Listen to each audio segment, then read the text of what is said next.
Breaking news on RT International. A bomb explosion in central Bangkok has killed at least 15 people. Police have found 2 further unexploded devices nearby. Life on the tropical island of Nauru turns into a nightmare for child refugees. We speak to an Australian doctor who's blown the whistle on abuse he allegedly witnessed at an immigration camp there. Libya is calling for Arab airstrikes against ISIL after 200 people are killed in the city of Sirte. A local resident there tells RT the jihadists are slaughtering civilians and driving families away from their homes.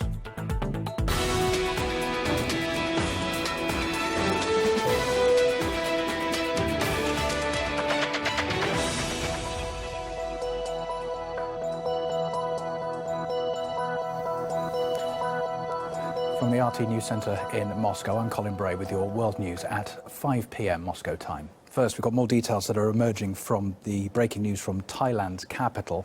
A motorcycle bomb has killed 15 people and injured 80 others in central Bangkok. 2 further unexploded bombs were later found nearby. The explosion happened in a crowded district next to a shrine that's popular with locals and with tourists. The moment of the blast was caught on security cameras. You can see a large explosion and people running away in panic.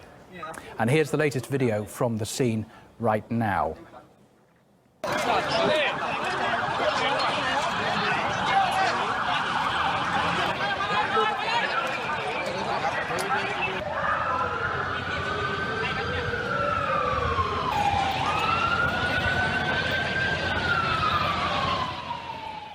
The majority of the injured are said to be tourists from China. These pictures of the aftermath were posted online. Police have cordoned off the area and emergency teams are working at the scene. A Hindu shrine is situated nearby and it's popular with both locals and with tourists. It's not clear yet whether this was actually the main target. Thailand authorities are fighting a Muslim insurgency in the country's south at the moment, an area that's dominated by Buddhists. The rebels have rarely launched attacks outside that area. No group has yet admitted being behind today's deadly blast. We'll bring you more updates as we get them here at RT International. A tropical island in the Pacific Ocean might sound like paradise, but for the 200 children held at a detention centre there, Nauru is proving to be anything but. Australia runs an offshore migrant processing facility on the island republic. These drawings were sent to the country's Human Rights Commission by some of the children who are held there. It's all part of a national inquiry into the conditions of their detention. Human rights groups have long been calling for an end to child detention in camps like Nauru. The Australian Human Rights Commission found that children on Nauru were suffering from extreme levels of physical, emotional, psychological and developmental distress. This distress manifests as bedwetting, insomnia, nightmares, fear, anger, anxiety, withdrawal, self-harm and even suicide attempts. Well, as well as the drawings, some children have also sent letters to the Rights Commission. Many say they miss their parents and want to be free. Nauru is very hot. We have no fan, no air conditioning. Most of the time we have no water, a 1-minute shower and that's all. We're living in tents. Sometimes we have insects, crabs, spiders, 4 to 6 centimeters long. I'm scared without my parents. Our tents are dirty and they become flooded when the rain begins. After that, the tent gets leaks and holes. I feel like a prisoner. It makes me feel terrible. I want freedom. I need freedom. What is my future? Well, as for anyone who wants to lift the lid on what's happening there, in May, Australia passed a law that punishes the disclosure of any information about detention centres with up to 2 years in prison. We spoke to a paediatrician who worked in Nauru, and he gave us some insight into what's happening on the island, despite the risk to himself of going to jail. When we went to see the children, they were called by numbers instead of by their names, by the boat number that they arrived on. Everybody was rough with them. They just didn't treat them very well. They were treated as if they were criminals. The living quarters were awful, so they lived in very hot tents, and there was no water in there, so if they wanted to go to the toilet or to have a shower, they had to walk 100 meters. And at night time, that's very scary. There were guards there and they couldn't see anything. It was dark. Sometimes they would rather wet the bed than brave the walk across the compound at night.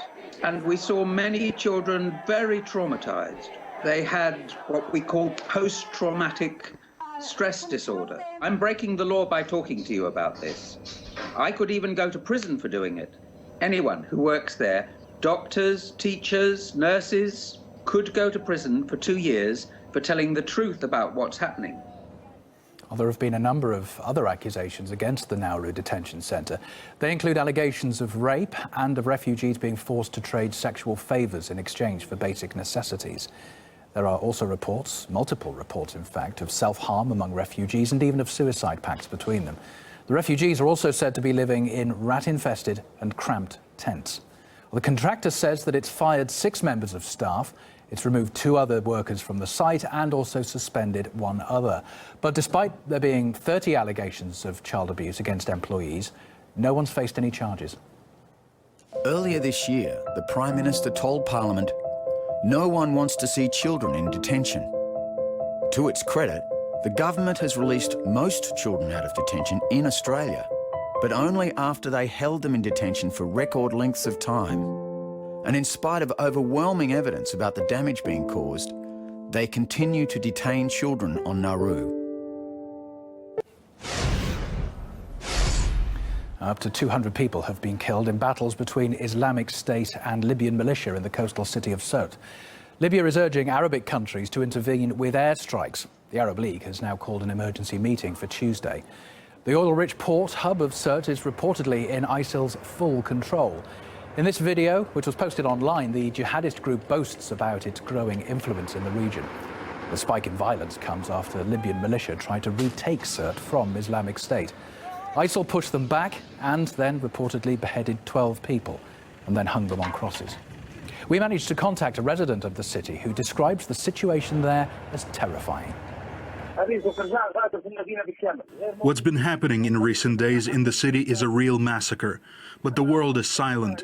The main blame lies with our politicians and members of the Libyan parliament. They haven't said a word about recent events. ISIL militants are killing people, driving out whole families from their homes. ISIL is in full control of Sirte city. I'm calling for help.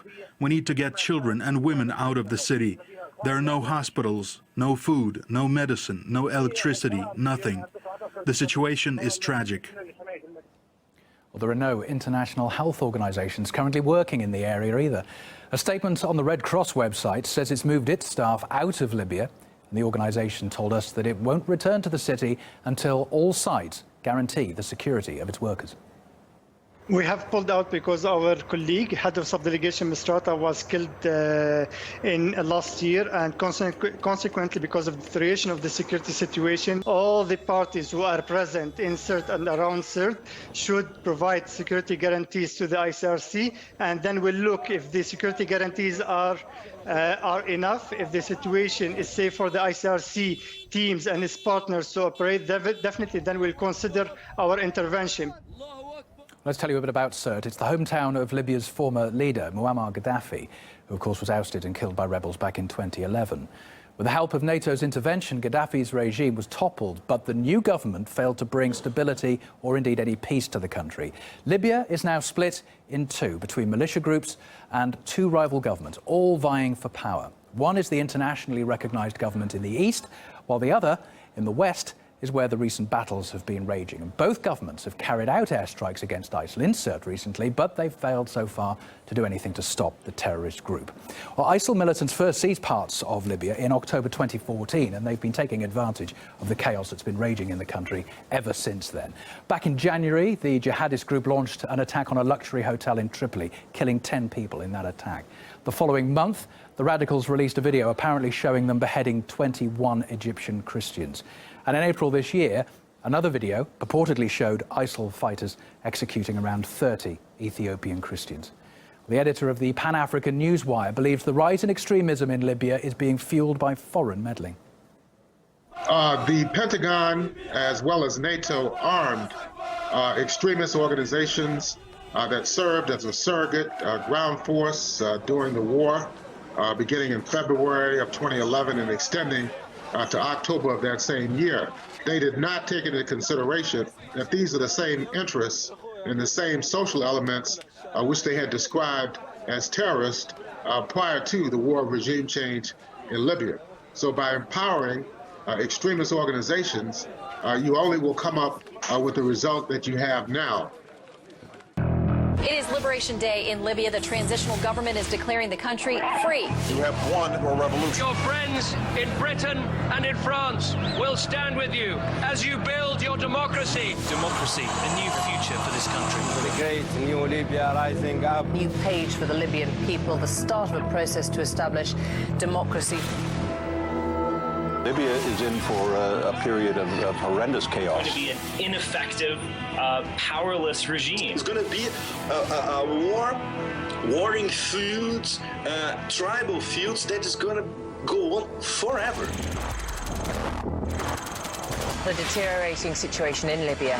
It's difficult to see a path out of this chaos. Libya is not managed anymore, not even governed anymore. It is experiencing chaos, and the question is, how is it that after an intervention, which took place more than 3 years ago, there has been no reflection on what should happen after?